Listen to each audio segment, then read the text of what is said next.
Hello friends, कैसे हैं आप सब। आज एकादशी तो मैं उठ गई थी आज सुबह-सुबह और यहाँ पर मैं सोफ़ा सेट कर रही थी क्योंकि शाम को बच्चों ने बहुत खिला पाया था और आज लाइट नहीं है। मैं अंधेरे में झाड़ू पोछा कर रही थी और आज मैं जल्दी भी उठी थी कि टाइम से अपना पूजा पाठ करूँगी और आज ही लाइट नहीं है। इस टाइम मैं यहाँ पर झाड़ू पोछा करके अपना वेट करी थी कि लाइट आए और 15-20 मिनट मैंने वेट करा और इसके बाद फिर आई नहीं तो मैं ठंडे पानी से ही नहा ली। तो प्राची भी मेरे साथ-साथ ही उठ गई थी, तो वो बैठी हुई थी। तो यहाँ पर मैं ठंडे पानी से ही नहा गई। मैंने सोचा कब तक लाइट का वेट करना है, तब तक मेरी फिर पूजा माला वगैरह लेट हो जाती है। तो मैं फटाफट नहा के अपना तिलक-तुलक लगा के हो गई थी तैयार पूजा पाठ करने के लिए। आज एकादशी है तो लंबी पूजा होती है। उसके बाद फिर मैंने अपनी सारी कर ली पूजा पाठ। आई मैं किचन में क्योंकि मेरा व्रत है, बच्चों का तो नहीं है, बच्चों को खाना देना है। ये मैं कल कसूरी मेथी लेके आई थी मार्केट से, वो खाली करी थी डब्बे में पहले। उसके बाद पहले मैं प्रांशु को चपाती लगी थी बनाने, फिर प्रांशु ने कहा कि मैंने चपाती नहीं खाना है, तो इस तरह से मैंने इसको घी लगा के चकोर वाले पराठे बनाए और उसके बाद हो गए हम लोग तैयार। मैंने जाना था आज मंदिर, आज फास्ट था तो मंदिर जाना तो बनता है और प्रांशु की आज ना छुट्टी भी थी स्कूल से, तो मेरे लिए तो और अच्छा हो गया।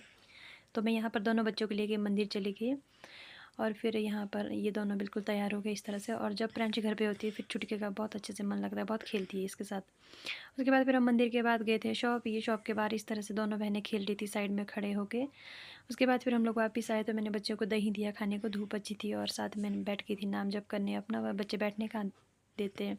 उसके बाद फिर बच्चे सो गए थे। मैंने कर ली अपनी माला कंप्लीट और फिर माला कंप्लीट करते ही यहाँ पर मेरी चुटकी इस तरह से पेंसिल और कॉपी के साथ खेल रही थी।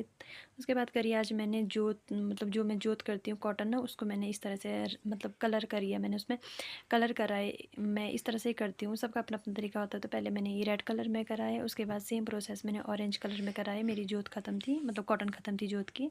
तो मैं इस तरह से करके फिर इसको अच्छे से डिप कर लूँगी। और मेरी यहाँ पर छुटकी मुझे करनी नहीं दे रही है। इस तरह से मैं इसको यहाँ पर करके फिर कुछ दिन इसको अच्छे से तेज़ धूप में रखूँगी ताकि ये सूख जाए। उसके बाद फिर जब ये सूख जाती है तो इस तरह से कलरफुल हमें कॉटन मिल जाती है जोत के लिए। मुझे तो बहुत अच्छी लगती है और मैं यही यूज़ करती। मैंने यहाँ पर रेड और ऑरेंज दोनों कलर की बनाई थी। उसके बाद मैंने इसको इस तरह से साइड में टंगने के लिए छोड़ दिया, मतलब इसका पानी सारा निकल जाए, फिर मैं इसे धूप में रखूँगी। और यहाँ पर फिर छुटकी अंदर आ गई थी और इस टाइम प्रांशु को उठाने की कोशिश कर रही थी। अखिलेश का मन नहीं लग रहा था तो ये इसको उठाने के लिए इसके ऊपर कूद रही थी, इसके बुला रही थी, लेकिन ये है कि जागी हुई तो थी पर ये उठ नहीं रही थी। और ये देखना, इसने ना जब ये प्रांची सोई हुई थी ना, तो छुटकी ने प्रांची के फेस पे इस तरह से पेन से कर दिया और मैं दिखाती हूँ अभी आपको। ऐसी है हमारी छुटकी, ये देखिए आप लोग। यहाँ पर इसने इसके पेन से कर दिया, फिर ये थक हार के अकेले जाके बिस्तर में खेलने लगी थी। इस तरह से ऐसा गया आज का मेरा दिन बच्चों के साथ।